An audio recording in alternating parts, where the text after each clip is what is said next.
지난 시간에 이어서 오늘 수업까지 한민복의 시 세계를 같이 살펴보고 있습니다.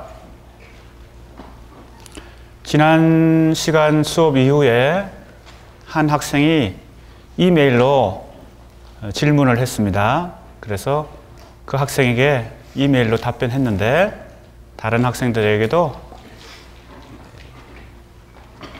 공부에 참고가 될 것 같아서 그 질문에 대해서 먼저 얘기하고 진도를 나가도록 하겠습니다. 202쪽에 있는 한민복의 시 첫 번째 시입니다. 공터의 마음.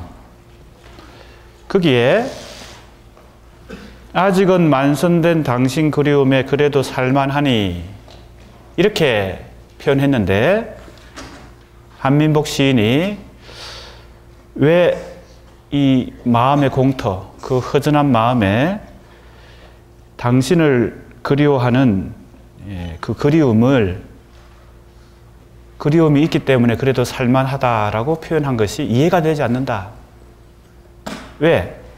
사랑하던 사람과 헤어졌으면 고통스러울 텐데 왜 고통을 잊어버리려고 하지 않고 그걸 되새김질을 하면서 당신 그리움에 살만하다라고 표현하는 것이 이치에 맞지 않다. 이렇게 의문을 제기했습니다. 다른 학생들은 어떻습니까? 과거에 사랑하던 사람과 다시 기억하는 것이 고통스럽다. 그래서 고통은 빨리 잊어버리려고 하지 왜 그것을 기억하는 것을 오히려 살만하다고 얘기하는가? 여러 가지 답변이 있을 수 있겠죠. 우리 학생들 각자 또 생각이 다를 수 있고 감정이 다를 수도 있고 또 경험이 다를 수도 있죠. 예를 들면 사랑하는 사람과 헤어졌는데 정말 서로 사랑하는 마음을 가지고 어쩔 수 없이 여러 가지 상황이나 또 형편에 따라 어쩔 수 없이 헤어졌다면 그 그리움은 유지될 수도 있겠죠. 서로 불행한 경험을 하고 안 좋은 감정 상태에서 헤어졌다면 그건 또 고통스럽겠죠. 이렇게 이제 그 과거에 사랑하던 사람과의 관계의 여러 가지 상황에 따라서 차이가 있을 수도 있고 감정의 차이가, 현재 감정의 차이가 있을 수도 있고 또 어떻습니까? 비록 고통스러운 어떤 상황을 겪고 헤어졌다 하더라도 사랑했던 그 감정이 오랜 시간 동안, 그죠? 뭐라고 할까요? 추억을 통해서. 과거를 추억하면 나쁜 기억도 다시, 그죠? 그리움으로 이렇게 변화될 수가 있죠. 그래서 그 질문한 학생의 경우는 아마 그러한 경험이 고통스러운 하나의 감정으로만 고정되어 있을 수 있는데 상황에 따라서는 굉장히 복잡하죠. 그죠? 그 감정이요. 그리고 현재 상황에서 과거를 기억하고 회상하고 추억하는 것은 있는 그대로의 사실만이 아니고 그 사실의 감정의, 그죠? 여러 가지 변모, 감정이 변화하는 것이죠. 예. 그런 양상도 생각해 볼 수 있습니다. 또 더 다른 답변도 해볼 수 있는데 조금 어려울 수 있습니다. 하지만 이게 일종의 이게 감정도 심리잖아요. 심리, 혹은 정신 상태, 혹은 심리 상태인데 이제 심리학의 일종인 정신분석학에서는 오히려 고통을 회피하거나 고통에서 멀어지려고 하지 않고 고통을 즐기는 어떤 그런 이상한 심리가 있다. 이런 연구도 있습니다. 그런 걸 이제 보통 강박이라고, 반복 강박이라고 합니다. 근데 이제 꼭 이 시에 해당되는 것은 아니지만 고통을 반드시 사람들이 심리적으로 피하려고만 하지 않고 오히려 고통을 되새김질하면서 그 경험을 토대로 자기가 살아가는데 뭔가, 그죠? 힘을 얻고자 한다. 고통이 오히려 힘이 될 수도 있다. 이런 것입니다. 예. 여러 가지 답변이 가능하다는 걸 얘기하는 것입니다. 그러니까 우리가 시를 읽고 감상하고 해석하고 분석하고 하는 과정에서 자기 경험만 가지고 해석해 보려고 하지 말고 다른 사람은 나하고는 다른 경험을 했구나. 심리적 경험, 그죠? 혹은 감정적인 경험, 정신적인 경험, 그죠? 예, 혹은 현실적인 경험. 그래서 우리가 문학을 시든 소설이든 문학 작품을 읽고 감상하는 여러 가지 태도 중에 하나는 반드시 그 작품에서 내 경험과 똑같은 것만 확인하려고 하는 게 아니고 다른 경험도 그죠? 간접 체험하는 것이죠. 다른 사람은 사랑을 이렇게 경험했구나. 지금 과거의 사랑을 이렇게 그죠? 추억하고 있구나. 나랑 좀 다르다. 그죠? 그걸 다르다는 점을 또 그죠? 인정하고 이해하면 어떻게 될까요? 간접 체험을 통해서 체험이 좀 더 확장되는 거죠. 폭이 더 넓어지는 거죠. 그죠? 삶에 대한 여러 가지 이해의 폭이 넓어진다. 이렇게 대답할 수 있겠습니다. 자, 우리가 204쪽까지 204쪽에 나와 있는 작품까지 같이 읽어본 것 같습니다. 내가 잃어버린 안경은 지금 무엇을 보고 있을까? 역시 과거를 회상하고 과거를 기억하는 그런 내용인데 이 작품을 포함해서 한민복의 시 전체가 이게 세 번째 시집이죠. 모든 경계에는 꽃이 핀다. 어떤 특징을 갖고 있다 그랬어요? 과거, 회상, 그죠? 다른 말로 하면 기억, 추억 이런 말인데 이것이 뭐의 특징이다? 원리다? 서정의 원리다. 그죠? 이게 첫 번째 우리 유형이 서정이라는 유형이잖아요. 이 작품도 그것을 잘 보여줍니다. 그리고 이 작품에서 우리가 확인했던 것은 뭐예요? 이 화자가, 한민복 시에 등장하는 화자가 그리워하는 대상은 크게 세 가지다. 첫 번째는 고향, 두 번째는 어머니, 세 번째는 한 여자. 그죠? 그것을 이 작품에서 잘 확인할 수 있습니다. 205쪽 보겠습니다. 또 이 작품에서 우리가 주목해야 할 이미지는 지난 시간에 이미지라고 하는 걸 배웠죠? 네. 우리말로 심상이다.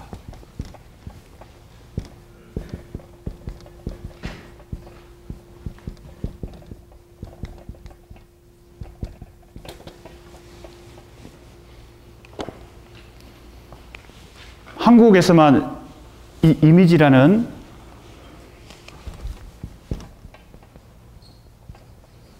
이 용어를 심상이라고 말하지 않고 일본, 중국, 동아시아 3국이 한자 언어권에 있기 때문에 같이 심상이라는 이 번역어죠. 일종의 번역어를 씁니다. 그런데 이미지라고 하는 걸 왜 이렇게 번역했을까? 마음심자가 왜 들어갔을까? 그 이상하죠? 네. 이미지라고 하는 것은 일반 용어로서 굉장히 다양하게 쓰여집니다. 그죠? 누가 미팅을 했는데, 그죠? 소개팅을 했는데 그 사람 참 이미지가 좋더라. 이렇게 얘기하기도 하죠. 첫인상을 얘기합니다. 그죠? 인상, 이것도 이미지입니다. 사진을 찍거나, 그죠? 그림을 볼 때 이것도 이미지입니다. 그죠? 그래서 일반적으로 이미지라는 용어를 아주 많이 쓰는데 특별히 시라는 문학 장르에서 이미지 하면 이렇게 정의할 수 있습니다. 이미지를 이렇게 정의할 수 있어요.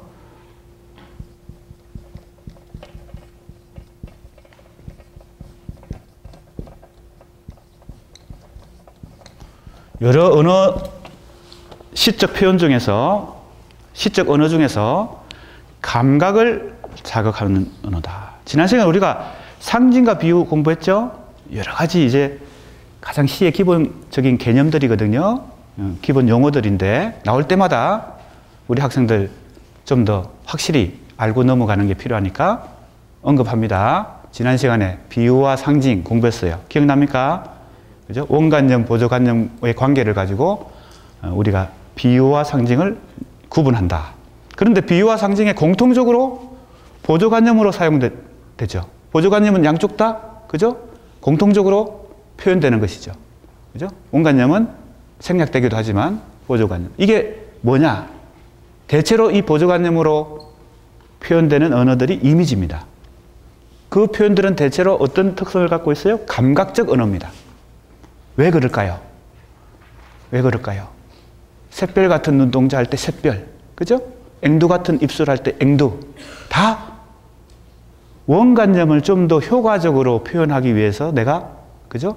어디선가 빌려온, 그죠? 빌려온 용어, 언어 대상이죠. 앵두가 그렇고 샛별이 그렇고 내 마음은 호소했을 때 호수가 그렇습니다. 실제 내가 표현하고자 했던 원래 대상은 아니죠. 그걸 효과적으로 표현하기 위해서 가져왔는데 그 가져올 때 필요하니까 가져왔겠죠. 왜 필요했을까? 그 언어들은 감각을 자극하는, 독자들에게 감각을 자극하는 언어이기 때문에 그 사람의 입술, 그 사람의 눈동자가 어떻다고 하는 것을 생생하게, 피부로 와닿게, 감각적으로, 그죠? 표현하기 때문에 그것이 바로 뭐의 효과를 만들어내요? 비유나 상징의 효과를 만들어냅니다.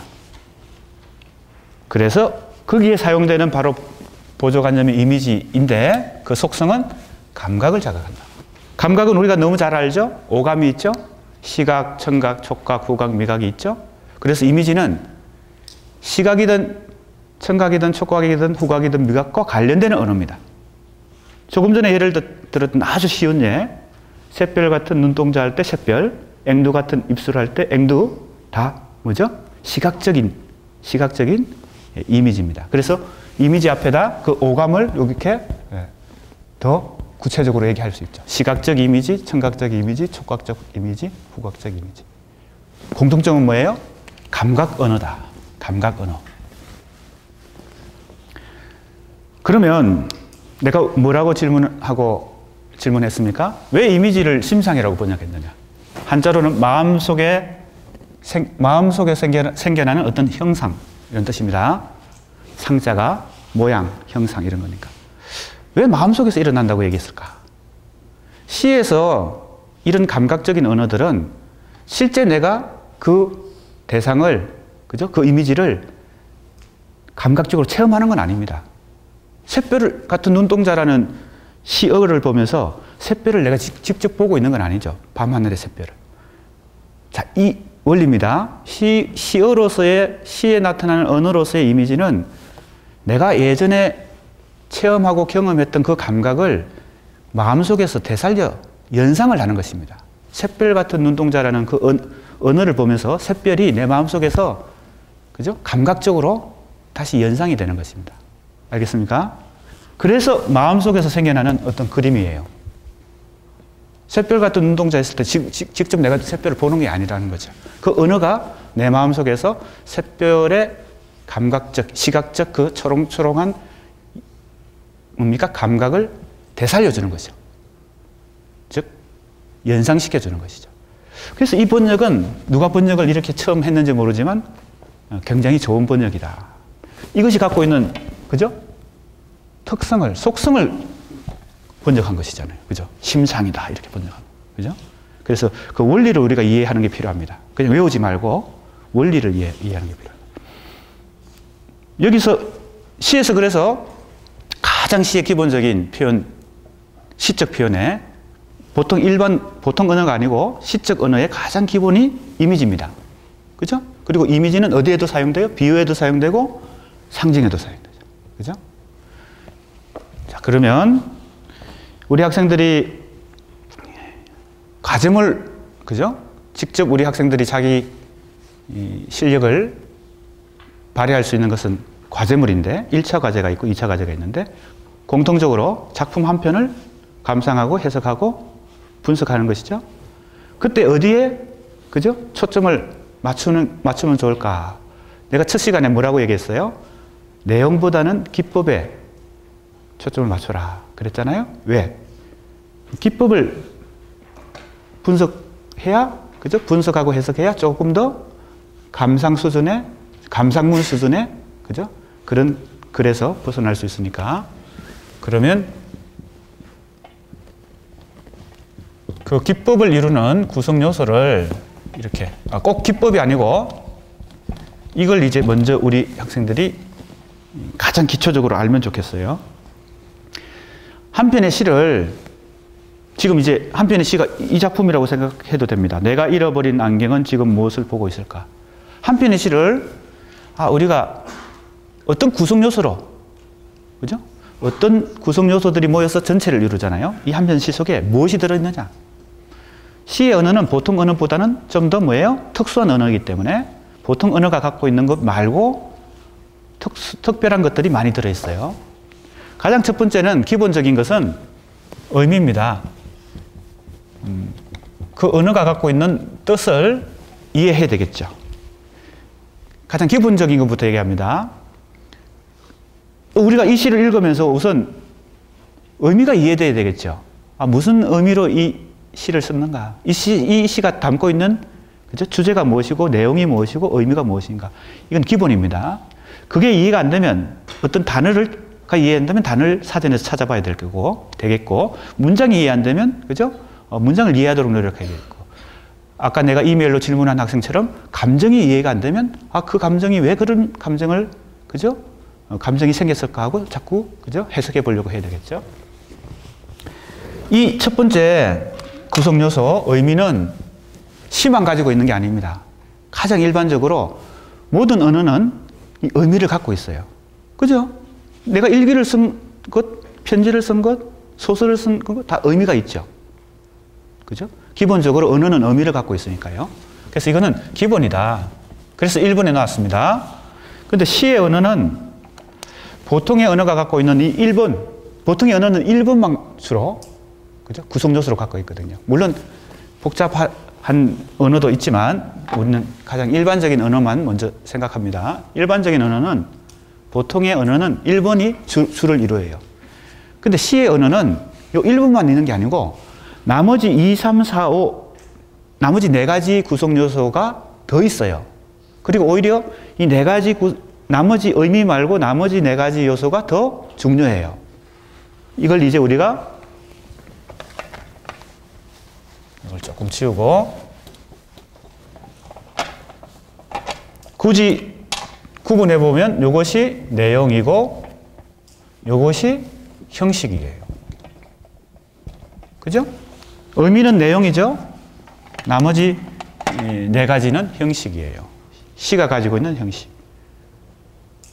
그러니까 시는 이러한 의미를 이러한 4가지 형식을 그죠? 매개로 혹은 통해서 효과적으로 표현하는 겁니다. 그러면 이 4가지를 잘 살펴야겠죠. 기본적인 것부터 하면 이게 바로 이미지입니다.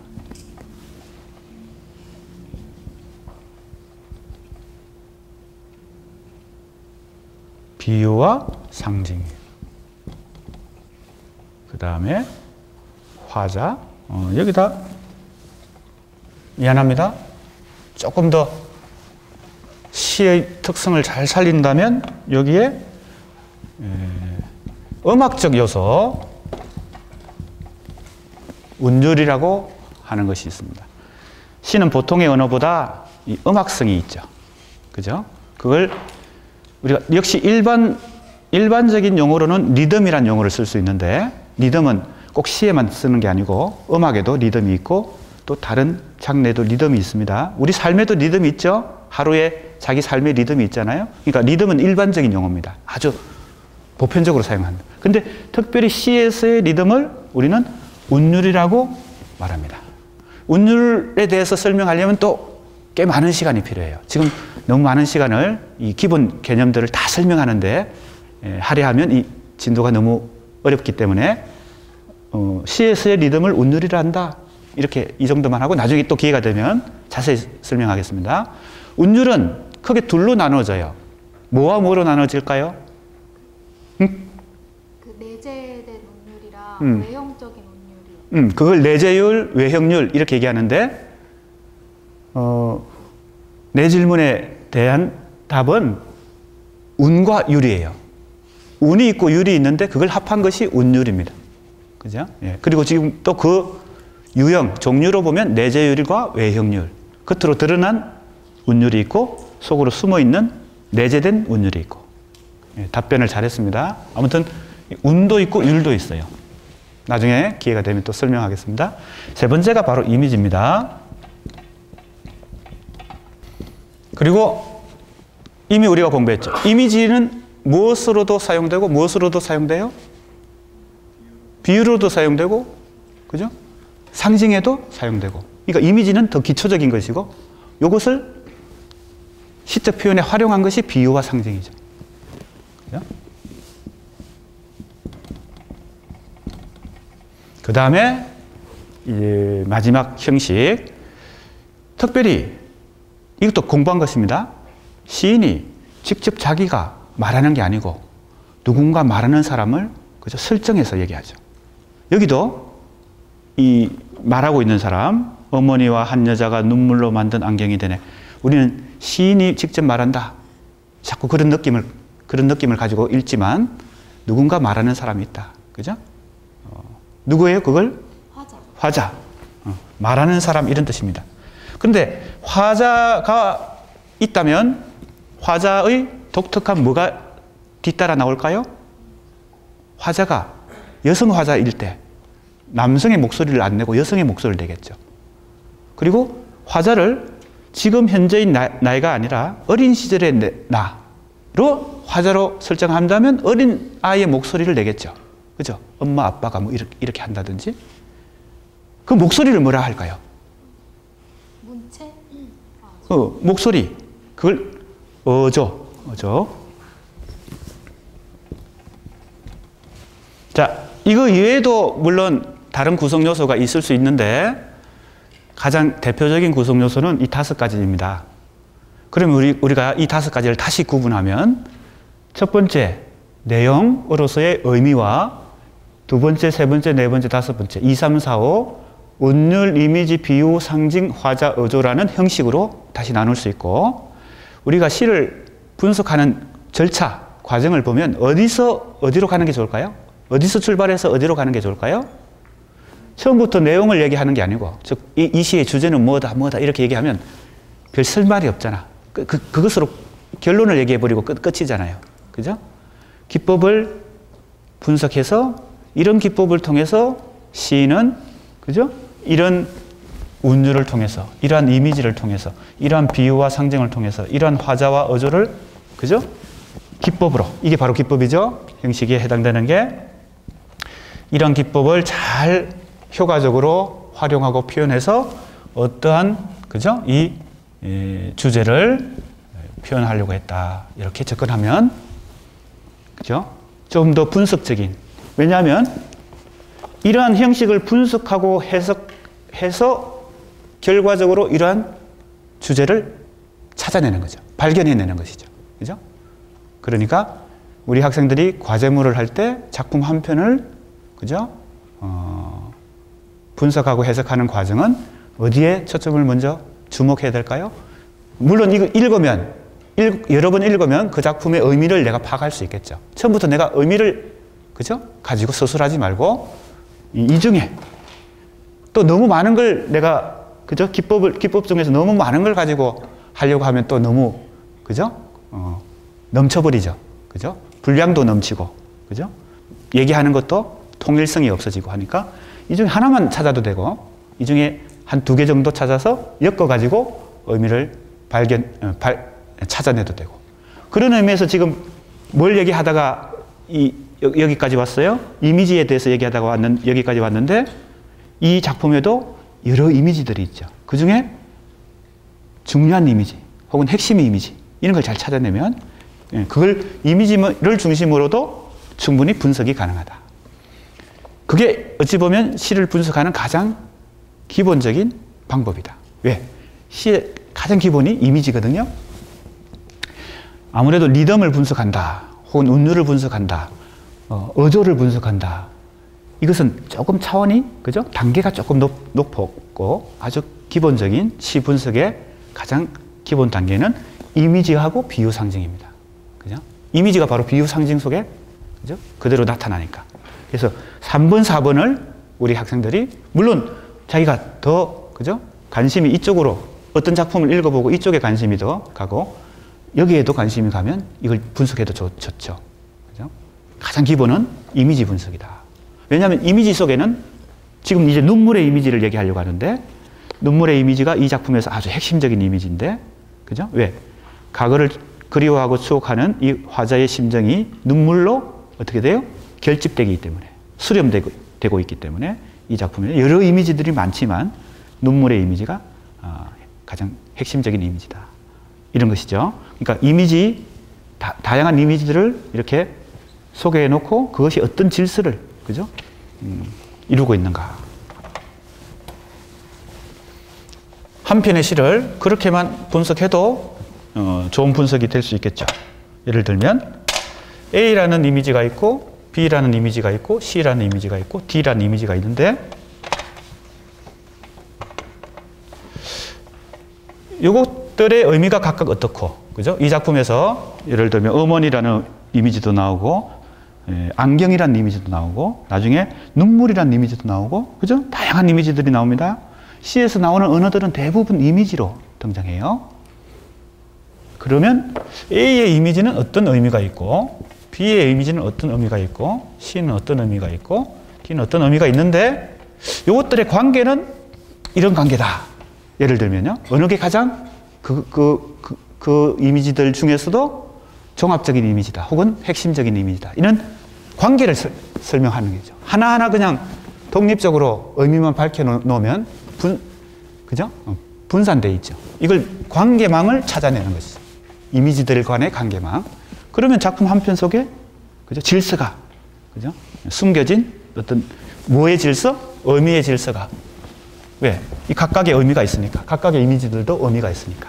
그 의미들이 어떤 관계를 갖고 한 편의 시 속에서 의미의 뭐예요? 구조를 이루고 있는가. 의미의 틀을 이루고 있는가. 이런 걸 찾아볼 수 있겠죠. 수업을 진행하면서 우리 학생들이, 그죠? 각자 스스로 한 편의 시에서 한 편의 시를 어떻게 자기 나름대로 분석하고 해석할 수 있는지 계속 내가 뭡니까? 코치를 해주는 것입니다. 그죠? 지금부터 염두에 두고 구상을 해보세요. 작품을 우선 우리가 수업 중에 공부한 작품들 중에 내가 해보고 싶은 작품을 잘 골라서 계속 음미하고 읽으면서, 그죠? 이해를 깊이 하고, 그죠? 분석도 하고 해석도 하고 이렇게 진행해야 되겠죠? 205쪽 마지막 줄.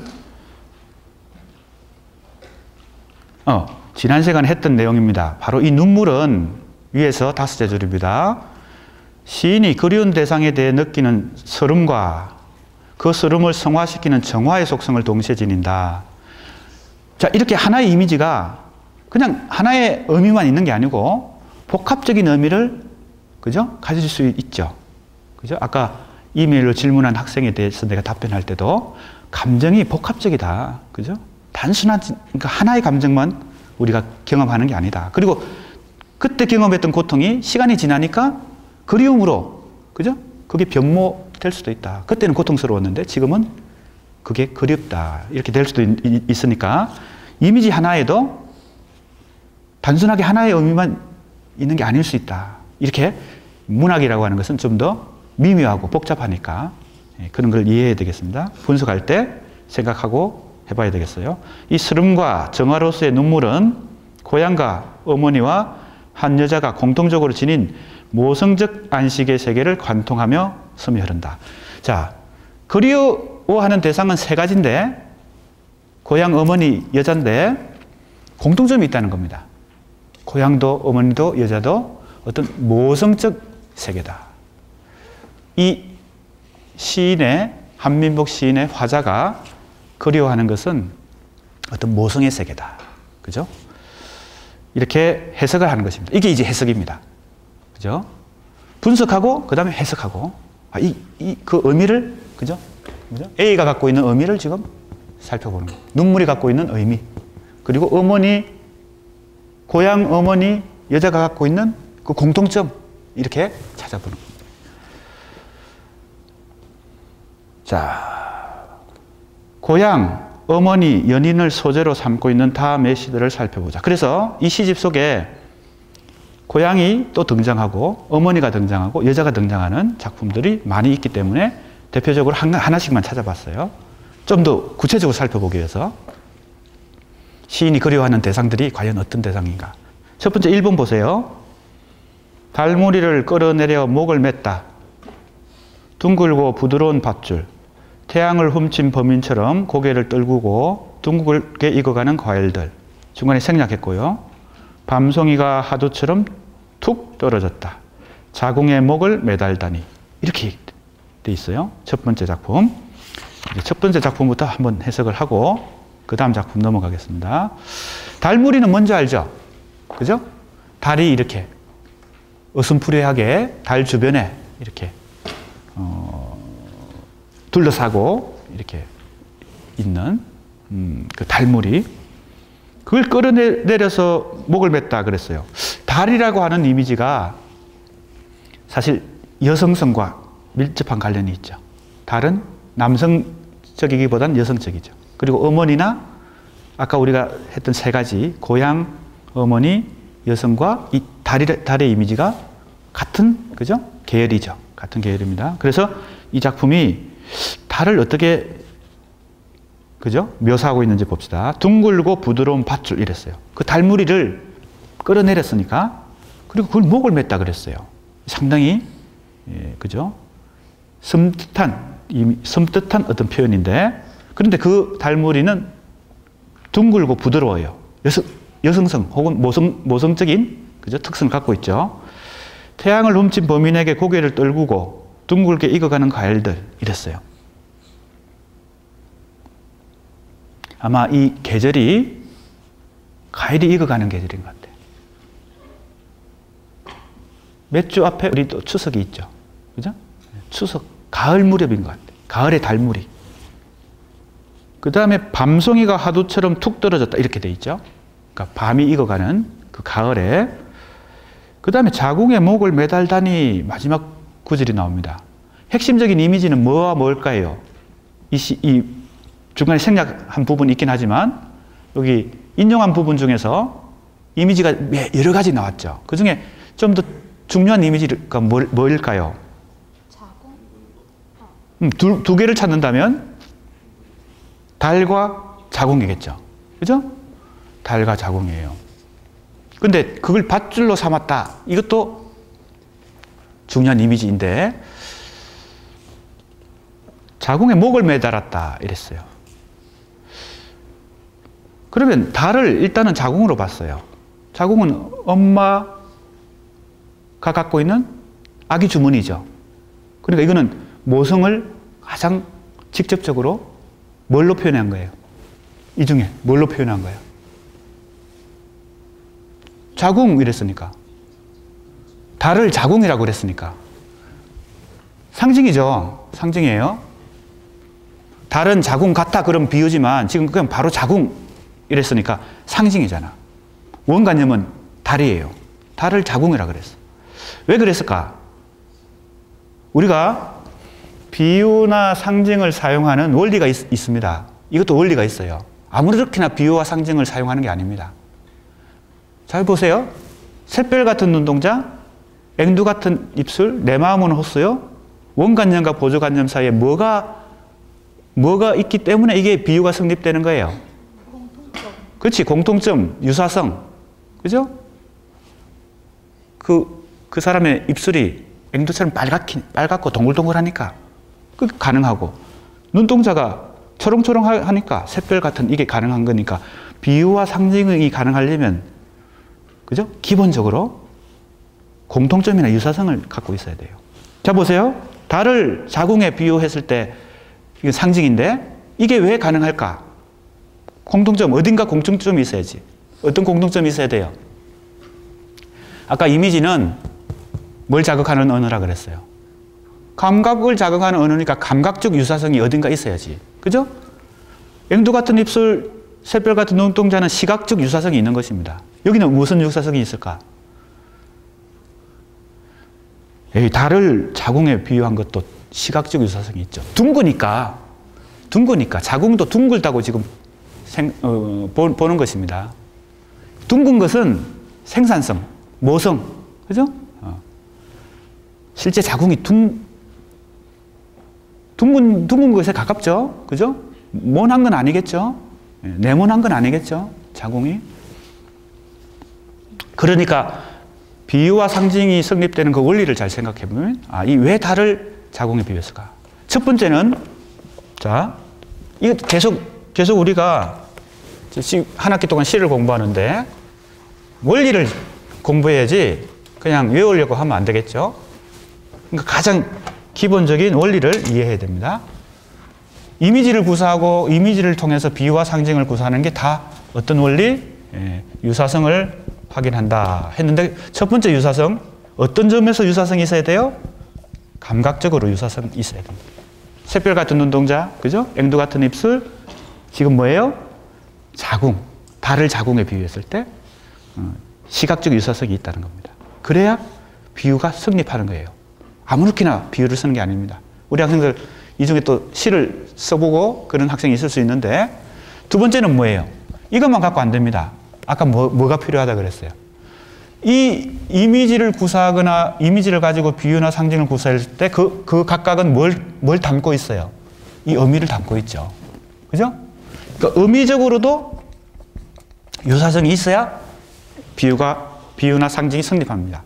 그죠? 그러니까 이 달이라고 하는 것이 자궁에 비유된 이유는 달이 여성성 혹은 모성이 갖고 있는 생산. 그죠? 아이를 낳는다는 거. 풍요로움. 이게 바로 뭐예요? 가을에, 그죠? 과일이 익어가는 뭐예요?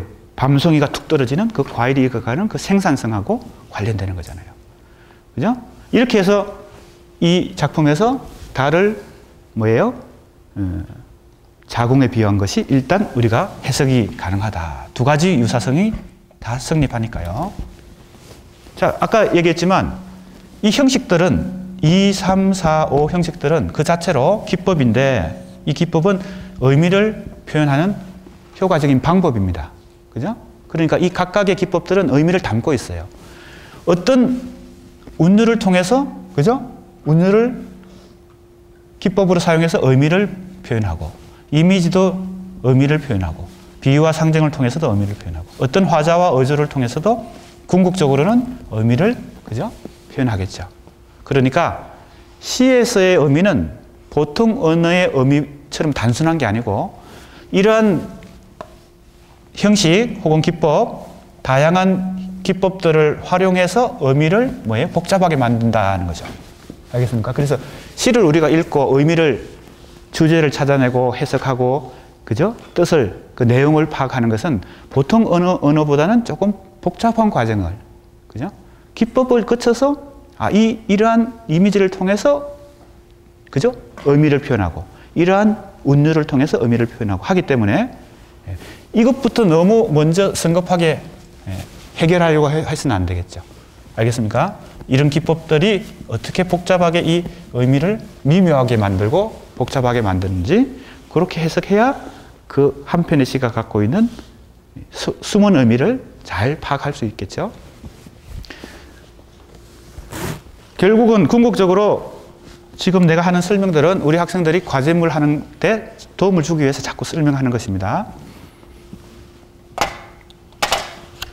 자, 그런데 이 작품이 묘해요.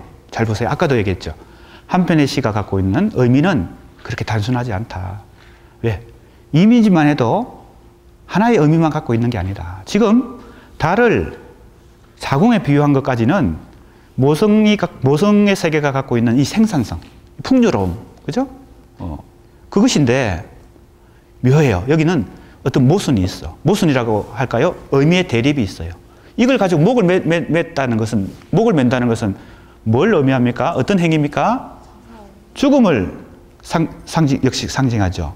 그러니까 생산성, 모성이 갖고 있는 생산성과 죽음이라는 아주 극과 극을 지금 같이 결합해 놨어요. 그러니까 아주 이 작품의 의미는 뭐라고 할까요? 역설적이라 할까? 이율배반적이라 할까? 서로 대립되는 이 의미를 충돌시켜 놨어요. 서로 맞붙여 충돌시켜 놨어요. 그러니까 의미가 강렬해지죠. 그죠? 삶과 죽음이라는 아주 우리 인간이 경험하는 어떤 인생에 있어서 가장, 그죠? 대립되는 두 삶과 죽음이라는 경험을 이 작품이 이 달의 이미지를 통해서 결합시켜 놨어요. 목을 맨다. 그죠? 이건 죽음을 의미하기 때문에. 그래서 마지막에도 자궁에 목을 매달다니. 자궁은 생명의 탄생을 의미하고 목을 매는 것은 죽음을 의미하니까 삶과 죽음이 한순간에 여기서 결합되어 있죠. 충돌하고 있죠. 두 번째 작품입니다. 교수님, 그 환향이라는 제목이 무슨 뜻이에요? 환향. 요거는 한번 다시 살펴봐야 되겠네요. 이게 중요한 뜻인데, 환은 돌아올 환자, 네. 향은 고향할 때 향자. 고향으로 돌아온다. 네. 그러니까 이 시에 나오는 달이 의미하는 것은 고향, 어머니 이런 뜻을 갖고 있죠. 네. 여성적 어머니. 환향은 고향으로 돌아온다. 이렇게 이해하면 되겠습니다. 2번 읽어보겠습니다. 긴 세월 지나 바다에 몸푼 당신이 흘린 눈물. 미역으로 자주 흔들리는 나를 보듬고 작아서 우리 삶 같은 애잔한 통통배 소리. 물빈을 금반 타고 내가 한 줌 뼈가루로 흩어질 때, 아, 어머니, 우주의 헌법이 있다면 사랑이라고 철새들 푸드득 다시 만날 기약으로 날아올라요. 제목에서 어머니라는, 그죠? 단어가 나와 있어서 이 작품 전체는 어머니에 대한, 그죠? 그리움의 노래입니다. 2라고 붙어 있는 것은, 보통 숫자를 붙이는 것은 연작시 1도 있고 2도 있다는 거죠. 긴 세월 지나 바다에 몸푼 당신이 흘린 눈물 이랬어요. 여기서도 눈물의 이미지가 나왔습니다. 그죠? 앞에서도 나왔는데 눈물의 이미지가 많은 시에서 여러 번 등장합니다. 한 편의 시에서 등장할 뿐만 아니라 한 권의 시집 속에 여러 시들에서 공통적으로 등장하는 것. 이게 더 그 시집 전체에 뭐에 해당될까요? 이미지들 중에서 중요한 이미지 혹은 핵심적 이미지가 되겠죠. 왜? 반복되고 있으니까. 눈물, 미역으로 자주 흔들리는 나를 보듬고 자기를 미역에 비유했어요. 그죠?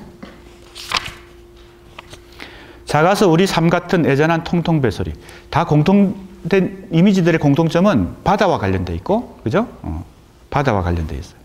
물빈을 금반 타고 내가 한 줌 뼈가루로 흩어질 때. 이것도 어떤 이미지예요? 죽음의 이미지입니다. 내가 나중에 죽으면 이런 뜻입니다. 내가 나중에 죽는다면, 아, 어머니 우주의 헌법이 있다면 사랑이라고. 사랑이란 단어를 직접 썼어요. 보통 이렇게 이미지를 구사하지 않고 개념어를 쓰는 경우도 있는데 이것은 조금 특별한 경우입니다. 시에서는 이미지와 반대되는 것이 바로 개념어거든요. 아까 뭐라 그랬어요? 이미지는 감각 언어다 그랬죠? 이미지는 감각적 언어예요. 그래서 감각적 언어를 시에서 이미지를 왜 자꾸 강조하나 하면 이것은 구체적인 감각을 자극하기 때문에 좀 더 실감나고 생생한 것입니다. 그죠? 이 반대말이 뭐예요? 반대말이 개념어입니다. 추상어예요. 대표적인 게 사랑이죠. 사랑이나, 그죠? 평화나, 그죠? 등등등. 자유, 뭐 이런 거 다 개념이죠. 왜? 이건 감각과 관련 없죠. 우리의 머릿속에서 개념적으로, 그죠? 추상적으로, 작용하는 언어니까요. 시에서 대체로 이런 개념어들을 사용하는 것을 피하고 이 개념을 개념 대신에 뭘로 바꿔서 표현하는 게 효과적이라는 거예요? 이 감각으로 바꾸는 게 효과적이죠. 이미지로. 그래서 내가 사랑이라는 개념을 쓰고 싶은데 이건 주제에 해당되잖아. 1번에 해당되잖아. 사랑. 내가 경험한 사랑을 노래하고 있어. 내가 지금 사랑을 하고 있는데 이 애틋한 이 감정을 시로 좀 표현하고 싶다. 언어로 표현하고 싶다. 그럴 때 사랑이라는 단어를 직접 쓰는 것보다 뭐예요? 이 이미지나 비유, 상징을 그죠? 써야 그게 더 시적 효과가 있는 것이죠. 내가 직접 사랑한다는 말을 써버리면 이건 시가 아닌 것이죠. 그죠? 하지만 지금 이 시에서는 사랑이라는 단어를 썼어요. 그죠? 이미지들을 구사하다가 이 서정시기 때문에 감정을 노출하고 주제를 노출했어요. 철새들 부두득 다시 만날 기약으로 날아올라요. 죽고 나서도 나는 저 우주의, 그죠? 우주의 이치인 사랑으로 인해서 어머니랑 다시 만난다. 이런 전체적인 주제를 갖고 있습니다. 3번. 내 마음 언제 당신 마음 이리 많이 품어 올렸던가. 품어 올렸던 당신 마음, 내 마음 되어 당신에게 쏟아지는 마음의 폭포. 제목이 폭포의 사랑인데 아마 폭포를 보면서 자기가 사랑했던 그 사람을, 그죠? 다시 생각하는 그런 것 같아요. 그러니까 내 마음이 마치 폭포처럼 품어 올려져서 다시 당신에게 쏟아진다. 사랑 다시 쏟아지고 싶어. 쏟아지다 되돌아 피어나는 물 보라. 자, 아주 기본적인 것입니다. 이 세 번째 시에서 주제는 사랑인데 사랑이란 단어가 나오죠. 그건 여기에 해당됩니다. 개념어, 추상어 문화. 이건 바로 주제입니다. 이거는. 어디에 해당돼요? 이 시의 구성 요소 중에 5번 중에 1번에 해당돼요. 사랑은 바로 그 자체가 이 시의 주제야. 의미야. 그런데 여기서 폭포라든지 물보라라든지, 그죠? 이런 것은 이 사랑을 자기 나름대로 이 화자가 표현한 어떤 뭐에 해당돼요? 여기에 해당되지. 이미지에 해당되지. 자기 사랑이 갖고 있는 속성을 폭포에 비유한 것이죠. 폭포와 물보라에 비유한 것이죠. 이해가 됐죠? 아주 기본적인 지금 설명들을 했습니다. 우리 학생들 시에 대한 이해가 다양할 수 있으니까 그죠? 수준이. 그래서 아주 기초적인 것부터 지금 설명하고 있는 것입니다. 206쪽 1번 시 보세요. 죽음 혹은 소멸의 이미지하고 자궁에 목을 매달다니라는 마지막 구절을 통해 시인이 달을 자궁에 비유하고 달무리를 끌어내려 목을 맨 밧줄을 어머니로부터 생명력을 전해받은 탯줄에 비유한다. 죽음이란 생명의 탄생지인 자궁으로 되돌아간다. 이게 완전히 순환의 논리죠. 죽음은 그 자체로 끝이 아니고 다시 엄마 뱃속으로 다시 자궁으로. 그 모성의 아까 이미지가 자궁의 둥근 이미지하고 그죠? 관련된다고 했는데 이 둥글다고 하는 게 순환성과 관련됩니다. 그래서 뭐라고 이 제목을 붙였어요? 이 평론의 제목을 한민복의 시세계라는 이 한민복의 시를 분석하면서 모성적 순환성의 세계 이렇게 붙였죠. 이게 순환성이라고 하는 것과 지금 이 둥근 거하고 관리됩니다. 그래서 죽음도 우리가 생각하는 그냥 끝으로 인생의 끝이라는 의미가 아니고 다시 자궁으로 돌아가는 순환성을 지금 표현하고 있다. 이렇게 해석을 했습니다. 이런 게 이제 해석입니다. 우리 학생들도 이게 한편의 시가 여러 그죠? 기법을 통해서 여러 가지 의미를 표현하려고 하는데 그걸 자기 나름대로 그죠? 해석하고 분석한 다음에 해석하고 이렇게 해보는 것입니다. 그래서 아까 질문도 했는데 한 학생이 마지막 줄 보세요. 206쪽. 시의 제목인 환향이 고향으로 귀환한다는 의미. 이것도 순환이죠. 그죠? 이것도 되돌아오는 것이니까. 207쪽으로 가보면 그런데 왜 목을 맨다고 했을까? 아까 내가 모순된 의미가 충돌한다 그랬는데 대립되는 의미가 충돌한다고 그랬는데 왜 그런 표현을 했을까? 이 역시 해석이 필요합니다. 시인이 왜 그런 모성적 순환성의 세계만 얘기하지 않고 왜 죽음까지 좀 뭐라 그럴까요? 비극적인 어떤 의미까지 포함시켰을까? 207쪽 이제 셋째 줄을 보면 해석을 나름대로 이렇게 했습니다.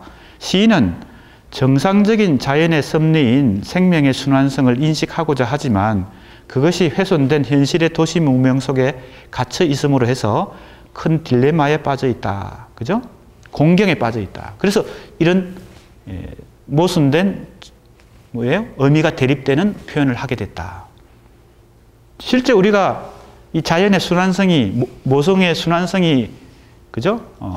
자연 속에서는, 그죠? 잘 발휘되지만 이 도시 문명 속에서는 사실은 그걸 훼손하고 만들어낸 게 이 도시 문명이잖아요. 그러니까 현실이 시인으로 하여금 이 죽음을 자꾸 인식하게 만든다.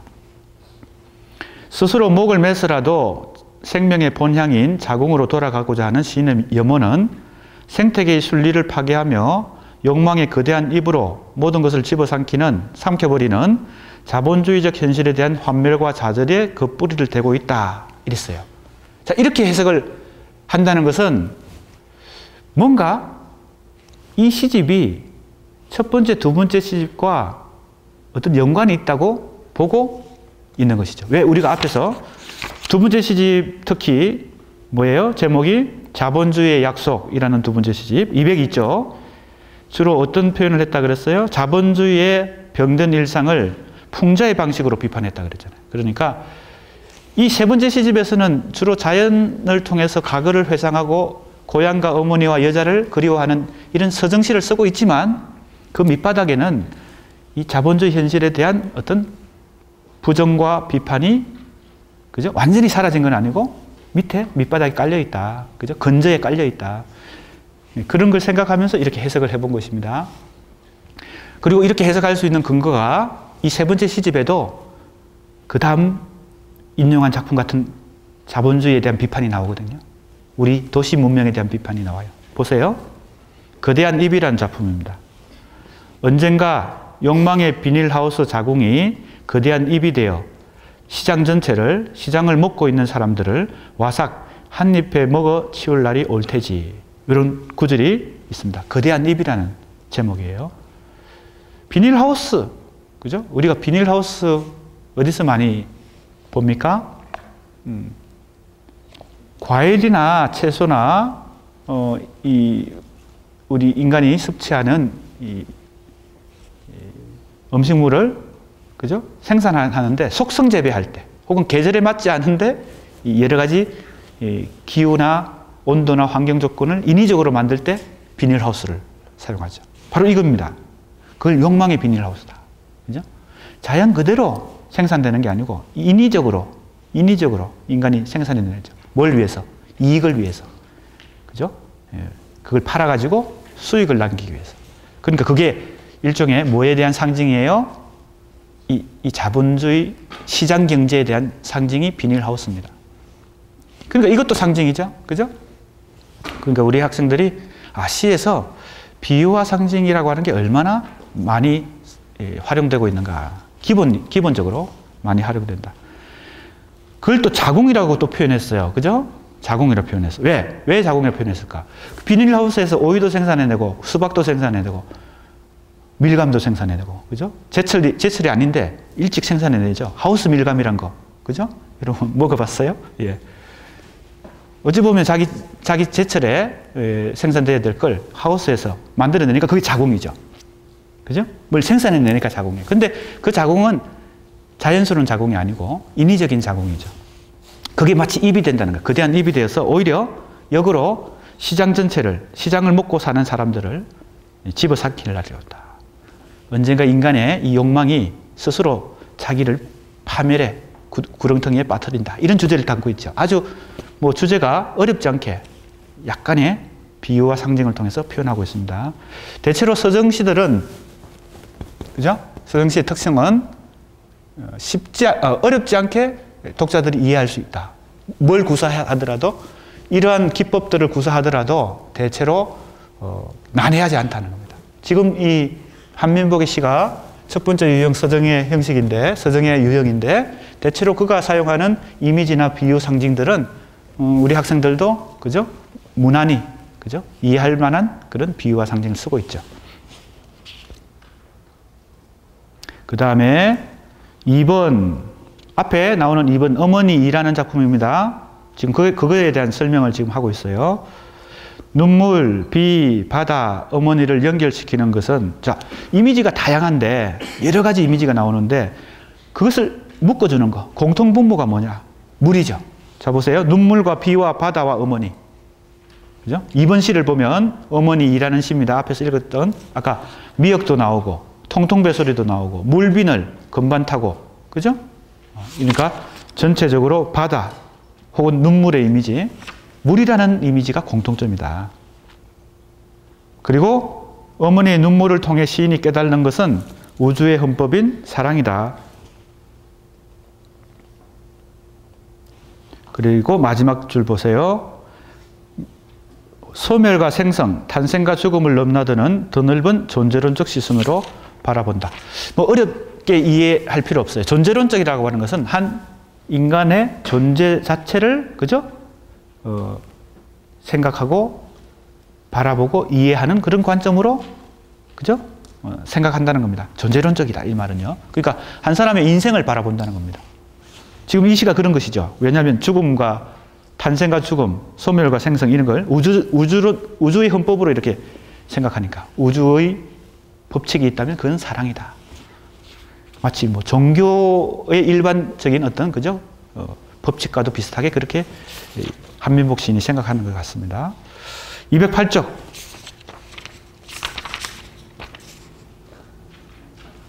더 나아가 시인은 현실 너머의 전생과 내생까지도 넘보게 되는 듯하다. 자, 보세요. 대체로 문학하는 시인이나 소설가들은 현실의 얘기를 하죠. 그죠? 이 세상의 얘기를 합니다. 그런데 종교는 이 세상 이전의 얘기, 이 세상 이후의 얘기도 하죠. 종교가 그런 거 아니에요? 그죠? 종교가 다양하지만 종교의 기본적인 것은 우리 인간이 어디서 와서 어디로 가는가, 지금 내가 살고 있는 이 세상 이전에도 내가 무엇이었는가, 이후에는 내가 어디로 갈 것인가, 죽음 이후에 그걸 설명하는 것이 종교인데, 때로는 문학이 종교적 영역까지, 즉 이 세상이 아니라 이전의 세상과 이후의 세상까지 시인들이나 작가들이 생각할 수가 있겠죠. 그걸 문학으로 표현할 수도 있습니다. 이 한민복 시인도 그렇다는 겁니다. 보세요. 더 나아가 시인은 현실 너머의 전생과 내생까지도 넘보게 되는 듯하다. 다음 시들이 그걸 잘 보여줍니다. 왜냐하면 어렵지 않아요. 쉽게 이해할 수 있습니다. 왜냐하면 그런 단어들이 나와요. 읽어보겠습니다. 향나무 열매 속에 향나무의 내세가, 그죠? 앞으로 올 세상, 이런 뜻이죠. 내세, 올내자니까 우리 학생들 전혀 어려운 단어가 아니죠. 내세. 그러니까 향나무 열매 속에 향나무의 미래가, 앞으로 올 세상이, 그죠? 이 세상이 아닌 다음 세상이 들어있다는 겁니다. 이해가 되죠? 열매가 나중에, 그죠? 성장해가지고, 그죠? 뭐가 돼요? 어른이 되고, 나무가 되고, 그죠? 다 이렇게 뻗어나갈 테니까. 향나무에 대한 기억이 가득 차 있네. 그 다음에 두 번째 인용한 거, 부분 인용했어요. 그런 표현이 등장하는 곳만. 모든 게 깊어진 가을, 하오나 하직하면 저성의 봄잔치 푸르겠지요. 저성에 대해서 얘기합니다. 그죠? 하직하면 이것은 뭐예요? 이 세상을 떠나고 나면, 죽고 나면 이런 뜻이니까요. 저성에 대한 상상도 하는 것입니다. 시인이니까. 그 다음, 한생을 해탈한 자의 눈부신 파멸이여. 제목이 백목련인데 흰 목련꽃을 보면서 한생을 해탈한 자의 눈부신 파멸이여. 아마 우리 학교에도 봄에, 그죠? 목련이 피는 곳들이 많은데, 목련이 피어날 때는 화려하지만, 그죠? 우아하고 화려하지만, 목련꽃이 시들어서 떨어질 때는 상당히, 그죠? 느낌이 좀 그렇죠. 그걸 지금 이렇게 표현한 것 같아요. 한생을 해탈한 자의 눈부신 파멸이요. 해탈이라는 단어도 죽음 이후의 삶을 얘기합니다. 어두운 죽음이 나를 그렇게 데리러 올 걸세. 이런 표현도 있고요. 그러니까 아주 이 시집, 세 번째 시집 속에 한민복은 죽음에 대해서 자꾸 상상하는 그런 태도를 보여줍니다. 그죠? 그러나 그 죽음은 이중적이에요. 한편으로는 다시 순환성의 원리와 맞닿아 있고, 그죠? 그래서 비극적이지 않은 죽음이고, 또 한편으로는 비극적인 죽음, 그죠? 저성을 생각하는, 해탈한 자의 파멸을 생각하는 그런 죽음도 있습니다. 209쪽, 둘째 줄 보세요. 지금 세 편을 살펴봤는데, 세 편을 살펴본 기준은 뭐예요? 자기가 그리워하는 대상인 고향 어머니 여자가 등장하는 작품을 살펴봤는데, 이제 그 결과, 분석의 결과 뭘 도출할 수 있습니까? 209쪽 둘째 줄. 결국 지금까지 살펴본 대로 한민복 시인의 그리움의 대상인 고향과 어머니와 연인은 달과 눈물의 이미지를 중심으로, 자, 그러니까 한민복 시에서 여러 시들의 공통적으로 나타나는 이미지들이 많지만 그 중에서 중요한 핵심적인 이미지는 달과 눈물이다. 이건 내 나름대로 그렇게, 그죠? 분석의 결과, 해석의 결과, 그렇다는 겁니다. 우리 학생들이 또 나름대로 분석해서 또 다른 결과를 만들어낼 수도 있죠. 알겠습니까? 이건 정답을 얘기하는 게 아닙니다. 내가 분석해보고 해석해보니까 달과 눈물이 상당히 핵심 이미지로 많은 시들에 공통적으로 등장한다. 중심으로 회전하며 순환성의 원리. 자, 달도 순환성의 원리를 갖고 있고 물도 순환성의 원리를 갖고 있다. 여러분 이건 쉽게 이해가 되죠? 달이 왜 순환성의 원리를 갖고 있습니까? 달은 한 달마다 한 달 간격으로 순환하죠. 그죠? 물도 순환합니다. 비가 강물을 이루고 다시 바다로 가면 다시 수증기로 물이 이렇게 순환하죠. 대표적인 순환성의 원리를 갖고 있는 게, 그죠? 달도 그렇고 물도 그렇다. 그러니까 이 이미지를, 그죠? 달과 물의 이미지를 한민복 시인이 뭐예요? 이미지로 구사하는 것은 어떤 의미를, 그죠? 그 속에 담고 있어요? 순환성이라는 의미를 담고 있는 것이죠. 이게 이제 해석입니다. 이 이미지 속에 이런 것이 들어있다라고 분석하고 해석하는 것은 누구의 몫이에요? 독자 혹은 평론하는 사람. 우리 학생들도 이제 이번 학기에 평론가가 돼서, 한 사람의 평론가가 돼서 작품 한 편, 그죠? 혹은 또 2차 때 또 한 편 이렇게 해보는 것입니다. 어떤 이미지를 포착해서 그 이미지가 갖고 있는 의미를 찾아내는 거. 그죠? 자, 보세요. 순환성의 원리를 통해 생명의 근원인 자궁과 그것의 소멸인 무덤의 이미지를 결부시킨다. 결부시킨다는 건 뭐예요? 서로 대립되는 이미지지만 대립되는 의미를 하나로 결합시킨다. 충돌시킨다. 이런 것입니다. 그런데 그렇게 대립되는 의미를 충돌시킬 때 좀 더 강한 효과가, 시적 효과가 생기는 거겠죠. 왜? 통상적으로, 상식적으로 우리는, 그죠? 순환성의 세계를 긍정적으로만 생각하는데, 이거 죽음과, 그죠? 충돌시켜 놓고 있기 때문에 더 시적인, 뭐예요? 효과를 만들어낸다. 자, 3장으로 넘어갑니다. 지금까지 우리는 한민복의 세 번째 시집을 간류하고 있는, 간류라고 하는 것은 일관되게 흐르고 있는, 그죠? 그리움의 속성과, 그리움이 이 시집 전체의 가장 기본 특성입니다. 그 그리움은 뭐와 관련된다고? 이것과 관련. 그죠? 그리움 한다는 것은 주로 이것과 관련되죠. 과거와 관련됩니다. 그립다는 것은요. 그러니까 서정의, 그죠? 서정의 유형이 갖고 있는 기본 속성이 바로 그리움과 관련되죠. 그 대상인 당신의 정체를 살펴보았다. 당신은 달과 눈물의 이미지를 통과하면서 고향 어머니 연인의 현실적 대상을 넘어, 자, 시의 중요한 특성 중에 하나는 내가 실제 어머니를 그리워하고 한 여자를 그리워하는데 그 대상, 구체적인 그 한 여자, 한 어머니, 실제 내 고향이 어디다? 예를 들면요, 전주다. 예를 드는 겁니다. 한민복의 고향이 어딘지 정확히 모르겠는데 전주다. 그러면 시에서 전주, 그리고 한 어머니, 한 여자, 이것은 구체적인 우리의 현실의 대상이지만 문학이라고 하는 것은 구체적인 현실의 대상을 통과해서 더 궁극적인 어떤 대상을 노래하는 것이죠. 그게 바로 뭐예요? 보편성이라고 보통 얘기하죠. 특수성과 보편성의 얘기입니다.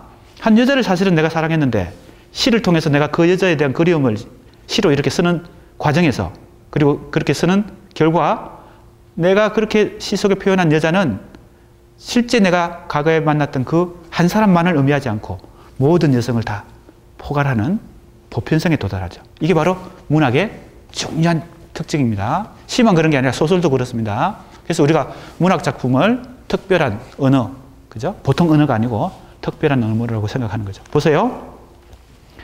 고향, 어머니, 연인의 현실적 대상을 넘어 소멸과 생성, 죽음과 탄생이 되풀이되는 순환성의 우주적 섭리에 접근한다. 그래서 우리가 이 시나 소설을, 문학 작품을 읽고 거기서 경험하는 것은 좀 더 보편적인 어떤 사랑에 대해서, 그리움에 대해서 경험하는 것이죠.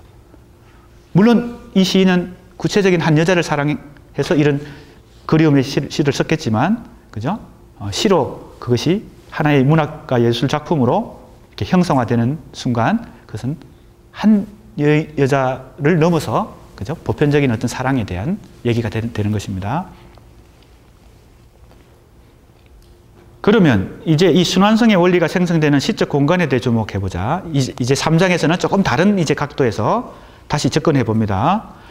공터의 마음에 직접적으로 제시된 대로 시인의 텅 빈 마음이다. 서정시를, 그죠? 쓰기 위해서는 마음을 비워야 된다. 왜? 그 안에 그리움을 가득 채워야 되기 때문에. 그게 뭐가 욕심도 가득 차 있고, 지금 내가 사랑과 질투로 막 내 마음이 온통 가득 차 있어. 그럼 그리움이라고 하는, 그죠? 회상과 기억과 추억이 안 생기겠죠. 그러니까 서정시의 원리는 지금 현재 뭔가가, 그죠? 가득 차 있는 게 아니고 비어 있어야 된다. 그게 이 한민복 시에서 하나의 뭐예요? 비유로 나타난 게 텅 빈 마음의 공터죠. 마음의 공터가 바로 그런 의미입니다. 현재 내가 목화, 열렬한 연애, 사랑에 빠져 있다. 물론 이럴 때도 시가 잘 써야지겠지만, 그죠? 이런 원리가 이 서정의 시를 만드니까요. 자, 그러면 보세요. 여기 오타가 있네요. 마음의 공터라고 해야 되는데, 그죠? 간혹 이렇게 오타가 발견됩니다. 우리 학생들 어딘지 찾았어요? 오타 있는 곳을? 마음의 공터에, 그죠? 비, 서리, 눈, 꽃 소식이 오고 토마토, 고등어, 번개탄, 물미역이 왔다 가듯 그 마음의 공터에는 당신 눈동자가 되어 바라보던 서해 바다가 출렁이고 당신에게 이름 일러주던 들풀들이 푸르고 수목원과 도봉산에 단풍이 든다. 이런 시들의 이런 표현들이 나왔기 때문에 이걸 정리한 것입니다. 시인의 마음의 공터에 당신에 대한 그리움이 가득한 것이다. 따라서 이 공터는 단순한 부재나 없음이 아니고 실제 없는 게 아니죠. 사실은 그리움으로 가득 차 있는 것이죠. 그죠? 그러니까 이것은 불교적으로 만약에 우리가 이해한다면 공에 해당된다. 혹은 노장 사상으로 해당되면 무에 해당된다. 그죠? 불교에서의 공이나 노장 사상에서의 무는 없는 게 아니거든요.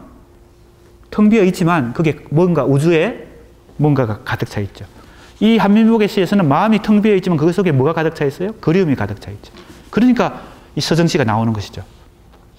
이러한 사실은 209쪽 마지막 줄입니다.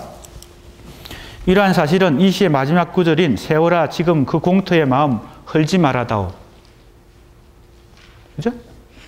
자, 아까 이 시간 처음 시작할 때 이메일로 질문한 학생의 질문을 내가 소개했죠. 그 학생의 질문이 바로 이것과 관련됩니다. 왜 헐지 말아다오? 왜 과거의 고향과 어머니와 여자에 대한 사랑과 그리움을 계속 간직하고 싶어 하는가? 빨리 잊지 못하고. 이제 그 학생의 질문은 고통스러운 거니까 빨리 잊는 것이, 그죠? 상식인데 왜 이 시인은 자꾸 그걸 잊으려고 하지 않고, 그죠? 오히려 계속 간직하려고 하는가? 그죠? 잘 나타난다. 공터의 마음은 시인이 인위적으로 만든 것이 아니라 세월이라는 자연의 섭리가 만든 것이다. 이를 인식하는 시인은 인간과 자연을 하나의 운명으로 보며 시간의 순리에 자신의 몸과 의지를 맡기려고 한다. 이것도 일종의 자연의 순환 법칙이라는 거죠. 순리라는 거죠. 서정시의 원리는 인위적인 인공을 가미하지 않는 것입니다. 그래서 서정시의 중요한 특징은 자연물이 많이 등장합니다. 여기서 달이 등장하고, 그죠? 대표적으로 여기서 달, 물, 그죠? 대표적인 이미지가 달과 물의 이미지인데 자연물이죠. 이 자연물이 갖고 있는 아까 속성이 무슨 속성이라 그랬어요? 순환성의 섭리를 갖고 있다. 그렇게 말했을 때 이 순환성의 원리는 다른 말로 하면 자연의 원리입니다. 즉 간단히 얘기하면 서정의 유형, 시를 쓸 때 서정시를 쓰는 사람들은 자기 인위적인 인공적인 어떤 그죠? 조작을 하지 않고 가공을 하지 않고 자연에 자기를 맡기려고 하는 거죠. 자연의 섭리에. 이게 바로 이 한민복 시에도 잘 나타납니다. 이 특징과 이 특징을 잘 생각해 보면 되겠습니다. 그리고 이렇게 유형을 이번 학기에 내가 셋으로 나눴죠. 지금 공부하는 한민복은 서정에 속하는 유형이고 그 다음에 두 가지가 뭐예요? 폐허의 유형, 세 번째가 변신의 유형인데 크게 셋으로 나누어 가지고 내가 원리를 자꾸 설명하고 있습니다. 왜 그럴까요? 한민복 시인 말고 다른 서정에 속하는 서정시를 쓰는 시인들의 시를 읽을 때도 이런 원리가 그죠? 대체로 공통적으로 적용되기 때문에 우리 학생들이 시에 대한 이해를 더 깊게 하는데 도움이 되기 위해서 원리를 자꾸 설명해 주는 겁니다. 한민복 시만 그냥 공부하고 끝나는 게 아니고 한민복을 포함해서 서정시를 쓰는 시인들에게는 이런 원리가 그대로 공통적으로 적용된다. 이렇게 보면 되겠죠.